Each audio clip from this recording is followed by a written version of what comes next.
start with adding x's, just basic fractions. How do we add and subtract?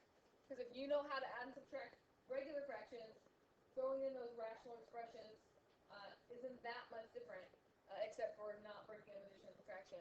So, back in grade school, elementary school, right? You added 1/4 plus 1/5. You probably haven't done it in a while without a calculator. But remember that you cannot add or subtract unless you have the same denominator, because you want them to be out of the same amount. So the first step is you have to find what is the common denominator, or what is the first number that 4 and 5 both share. 20, right?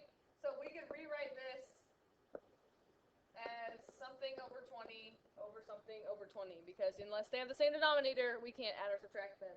And then we do this the same way we deal with these rational expressions.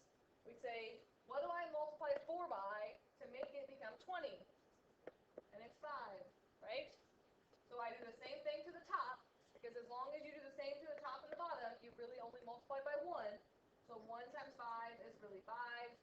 And hopefully you know that 1/4 is the same as 5 out of 20. And on this side, I say, what do I multiply 5 by to get 20? Well, I need a 4. So I have to do the same thing on the top so that it's equal, and 1 times 4 is 4. And then, once you have the common denominator, you add the tops, you leave the bottom the same, right? So multiplying, you multiply the tops, you multiply the bottoms. But on adding, we say we have 5 out of 20 plus 4 out of 20, so we have 9 out of 20, right? Memories of adding fractions.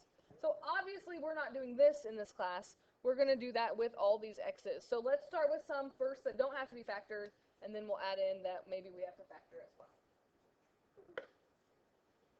So here are my little steps if you are a step kind of person. Some people like steps, some people just know what they're doing here. But step 1, when you are adding and subtracting any fractions, is you have to find that common denominator or common multiple. So LCD stands for least common denominator, or LCM is least common multiple. You need to figure out what makes them the same. Step 2 is whatever you did to make your denominators the same, you have to do the same thing to the numerator. And then step 3 is you add the numerators. That's true for any fractions, whether there's x's in them or not x's in them.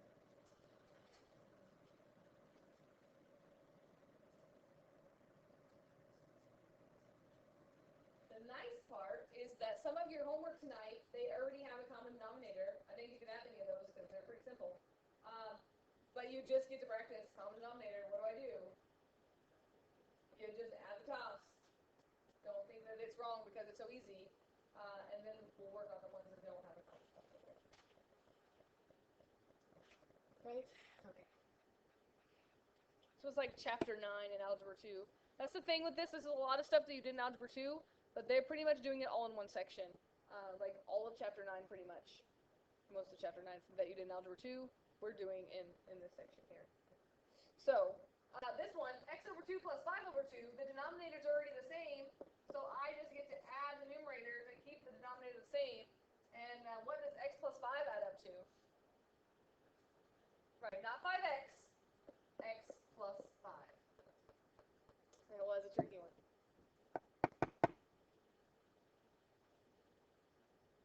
Everybody with me on that? I'm done on our writing. Tell me if I need to wait. What about this one? 2 over x plus 5 plus x over x minus 3.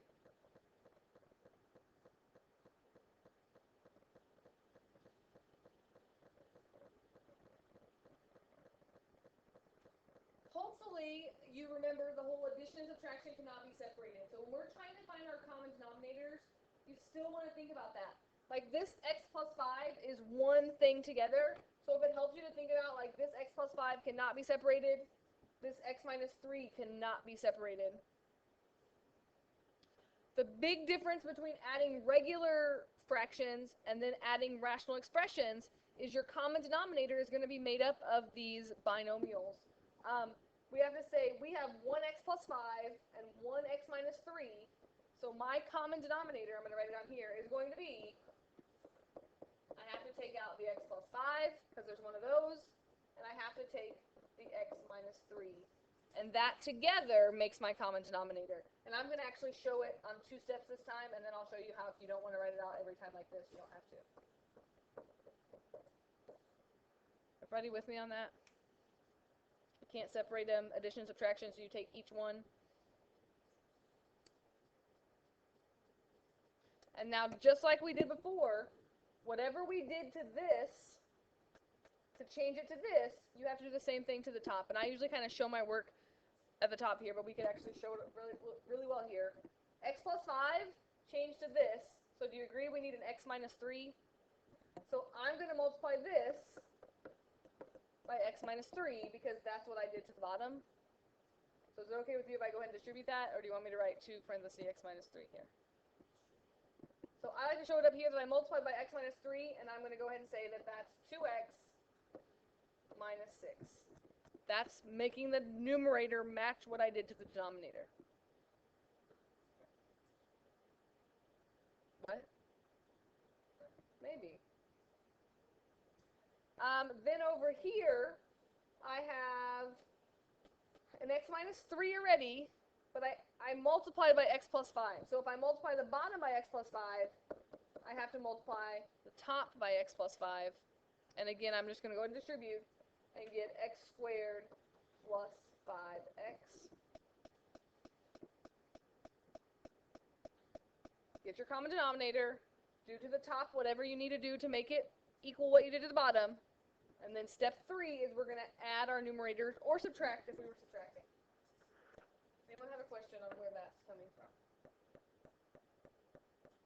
So now I'm going to add these, and I'm going to put it in order like I would like a quadratic. Nathan already sees ahead that maybe we could factor. But I have an x squared, and there's nothing else I could add to x squared, so I'm going to write that first.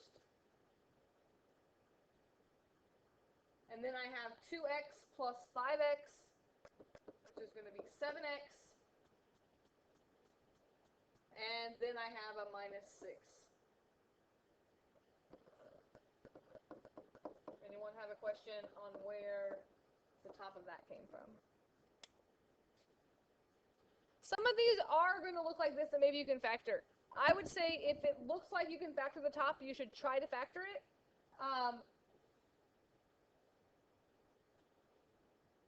But if you can't factor it, you can't factor it. So what about this, Nathan? Is it factorable? Multiplies to give me 6. That subtracts to give me 7. Yeah. If this was an addition sign, we could factor it into plus 6 and plus 1. But this is not factorable, so I'm not going to do anything with it. The only reason you would want to factor is if it's factorable, is you might be able to cancel something out of the bottom. So that's why you'd want to do it. But this one's not factorable, which means this is our lovely answer. Yes. So you want to look to see if there's something that you could factor out. Okay? Other questions about that? Let's do some more.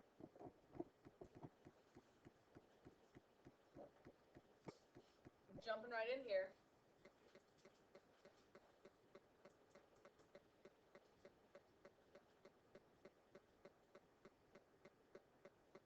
So this one says 6 over 2x squared plus 11x minus 6 minus 8 over x squared plus 3x minus 18.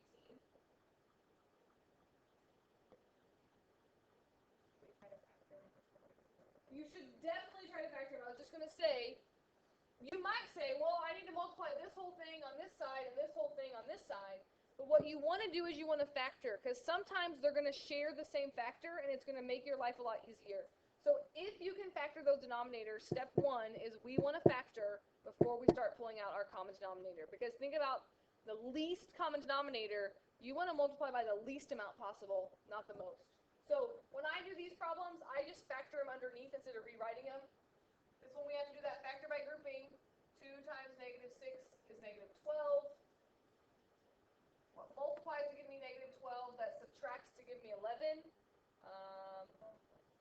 12x and minus 1x. 12 minus 1 is 11.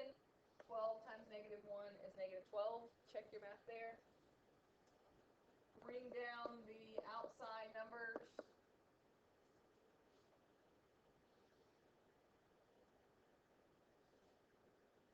So then I can factor out a 2x, and I'm going to be left with x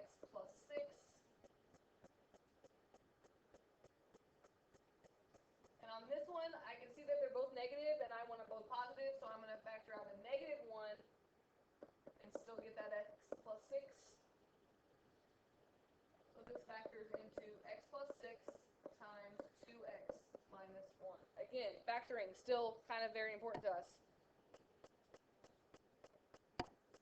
The other one's not so bad, and I can tell you on your homework, most of them are more like this than the factor by grouping, but we do need to know how to factor by grouping. This one I can just factor into what multiplies to give me 18, that subtracts to give me 3, 6 and 3, negative 3, positive 6, because we need a positive 3 in the middle.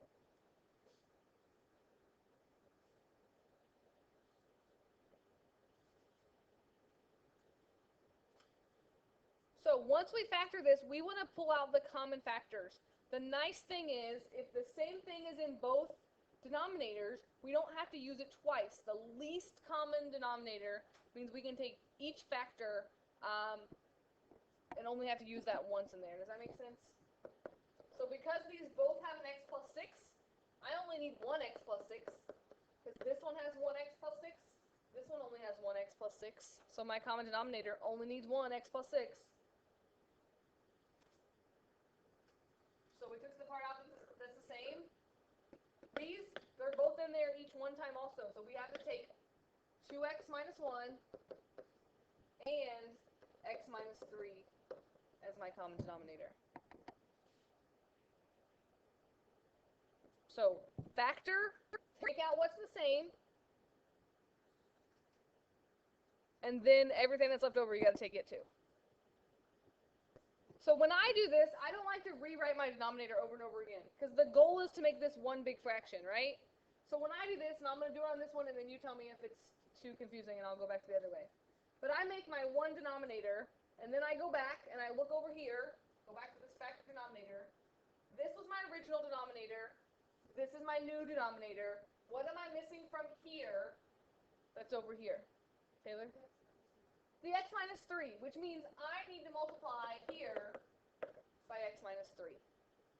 And I'm actually going to show that on this. I'm going to write 6 times x minus 3. Or you can go ahead and distribute if you want. I'm just going to show you how I'm going to make this one big fraction right away. Pay attention on this one. This is subtraction. So when we do this other part, make sure you put minus 8, not plus 8. That's a big mistake that people make. But the same thing's going to happen on this side. This was my original denominator. This is my new denominator. What am I missing on this one? 2x minus 1. So I have to multiply here by 2x minus 1. And I know people are going to just distribute in their head, and I'm okay with that. Make sure you remember that's minus 8. So I'm going to write this as minus 8 times 2x minus 1. Everybody with me on how I made this one big fraction already? If you want to separate it as two fractions, you can, but the goal is to make it one denominator, so I just like to write it once. That's kind of the hard stuff there, making sure you get the right denominator, multiply by what you need. Now it's just simplifying and watching your subtraction signs, really. So this is going to be 6x minus 18 minus 16x, and that's going to become plus 8. And I cannot stress enough how many people are going to mess these signs up because they forget that that's a subtraction sign in there. You will never have to multiply the bottom of this out, right? We're always going to leave it factored, so that's good. On the top, we're just going to combine like terms. 6x minus 16x is negative 10x. And negative 18 plus 8 is negative 10. Now this one's not a quadratic, but what's on top there? Could I factor something out of that? Yeah. So this is what you're going to see more often than being able to factor it into a quadratic, is you're going to have a common factor there. And I do want you to factor it. Factor completely your answers there. So you can factor out a 10 or a negative 10 here. It doesn't matter. Since they're both negative, I'm going to factor out the negative 10. If you factor out a positive 10, I wouldn't take any points off from that. Oh man, look at this big mess here. Oh look, it's my answer already.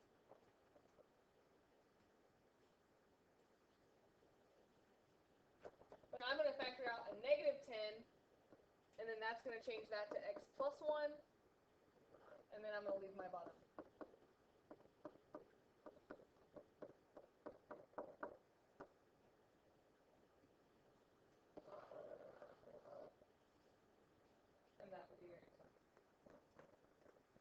feel about that? Adding and subtracting is definitely more work with fractions than multiplying and dividing because you have to factor in your common denominator.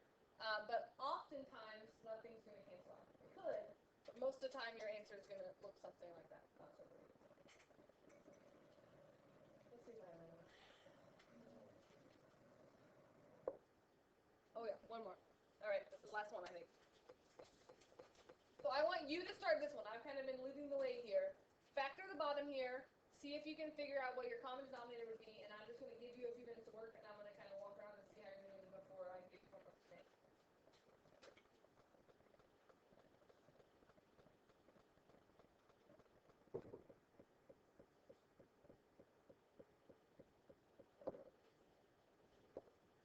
So definitely our common denominator should be x plus 1, because they both have one of those, x plus 2, and x minus 1.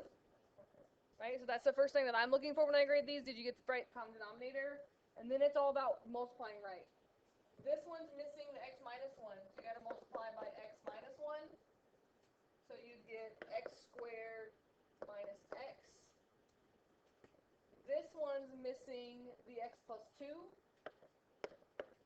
So you have to multiply. Oh, you know what? I think you're right because you distribute your negative, right? I think you're. You have to multiply by x plus 2, but it is a minus sign there. So I'm going to put minus, and then I'm going to put parentheses here so I can remember to distribute my negative, because when I was checking one, I thought that it was wrong, but I was wrong. But when we distribute this, we would get 2x squared plus 4x minus 3x in the middle, so that would be plus x in the middle, and then minus 6. Notice I put the minus sign in front in parentheses, so that way I'll remember to distribute my negative. Otherwise, you need to distribute it as you go. So again, watch those negative signs. So I'm going to rewrite that as x squared minus 2x squared minus x plus 6 on the top.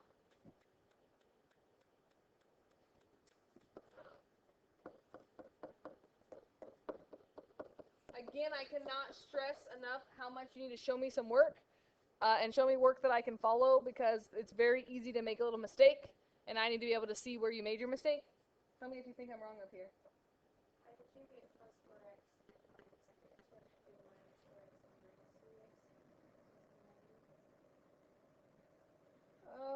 Did you do your negative as you went? Well, wouldn't it be, if I just FOILed this out without the negative, wouldn't it be 2x times 2 is plus 4x and negative 3x? And then minus 6. So that would be plus x, then I made it minus x.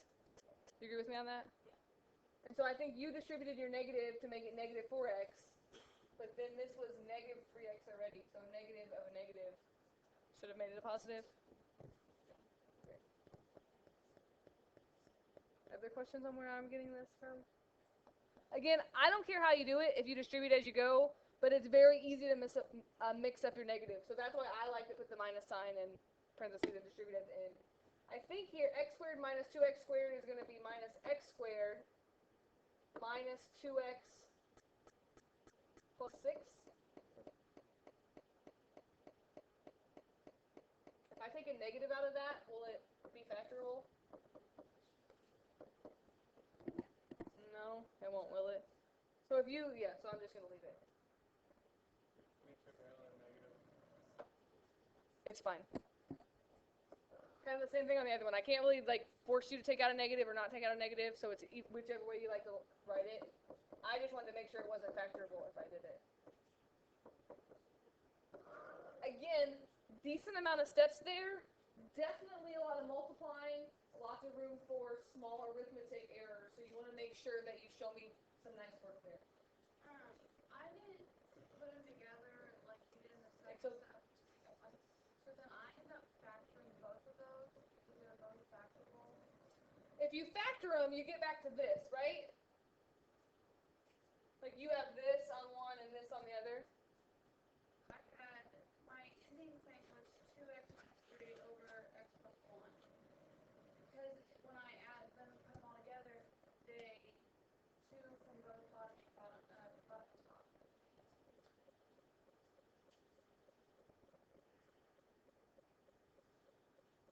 Okay, I'll go back and look at it in a minute, but here's where the whole idea is we're trying to make one big fraction. So you don't want to start canceling. So like maybe you did this, like you canceled out this with it. No. I FOILed all that, but then once I got like 2x squared, and then like the positive x minus 6, I like split that up. I'll come and look at yours in a minute, all right? So don't erase it yet, but I'll come look at it. But I will say, like, I think the idea is you want to make it one big fraction, so even if you wrote it as two separate ones, your next step shouldn't be to factor and cancel stuff out, it should be to put them as one. And so we'll look and see what you have there, okay? The only other thing they could give you on this is they could give you a fraction in a fraction, like that we did before. So I lied, I have one more, because I want to make sure you know how to do something like this. Okay, let me look at Taylor.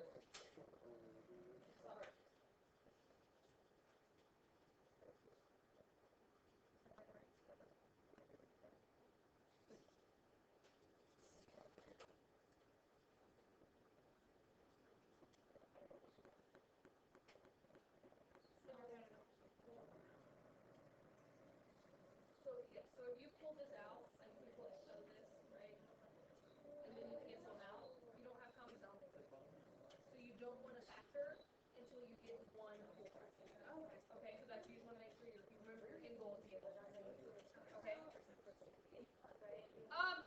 I just want to show you this. This is kind of combining what we did on Friday with today. It's division, but you can't divide when you have stuff added and subtracted that can't just be flipped over.